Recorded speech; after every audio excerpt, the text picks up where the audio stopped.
nabwisabura uko ibigenza nimuhumure, nabwisabura uko ibigenza nimukomere, nabwisabura uko ibigenza nimuhumure, nabwisabura uko ibigenza nimukomere.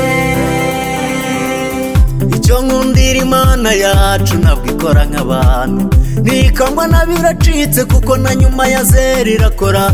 Numva Imana igukurayo ikagusubiza ubuzima, nimufashe tuyitambire tuyihereze icyubahiro, nimufashe tuyitambire tuyihereze icyubahiro. Icyo nkundira Imana yacu ntabwo ikora nk'abantu, ntikangwa na biracitse kuko na nyuma ya zero irakora.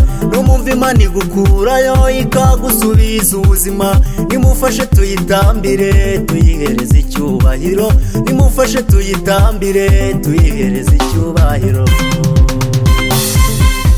nabwisabura uko ibigenza nimuhumure, nabwisabura uko ibigenza nimukomere, nabwisabura uko ibigenza nimuhumure, nabwisabura uko ibigenza nimukomere,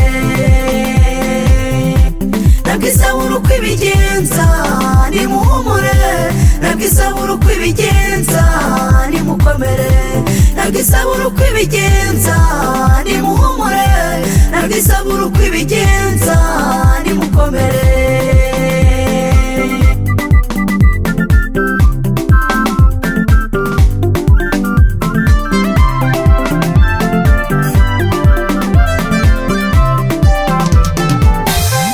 Iyo ugoswe n'amakuba ibibazo bibaye byinshi, impande zawe zose ukabona nta nzira, uhamagara Imana maze kukaba nko kubipa, mu masegonda make cyane ikabira kwitabye, ikavuga iti mwana wanjye tambuka urashyigikiwe, kuko uhagarariwe n'ingwe nta kabuza aravoma.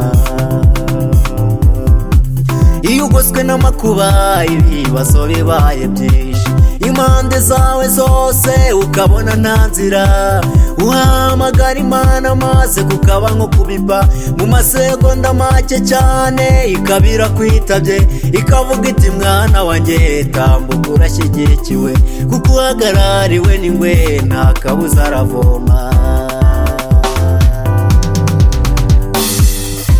nabwisabura uko ibigenza nimuhumure, nabwisabura uko ibigenza nimukomere, nabwisabura uko ibigenza nimuhumure, nabwisabura uko ibigenza nimukomere, wowe komera humura, nabwisabura uko ibigenza nimuhumure, nabwisabura uko ibigenza nimukomere, nubwo ubona bikomeye, nabwisabura uko ibigenza nimuhumure, nabwisabura uko ibigenza nimukomere, ntabwo izabura nabwisabura uko ibigenza nimuhumure, nabwisabura uko ibigenza nimukomere, ishobora byose, nabwisabura uko ibigenza nimuhumure, nabwisabura uko ibigenza nimukomere, humura humura, nabwisabura uko ibigenza nimuhumure, nabwisabura uko ibigenza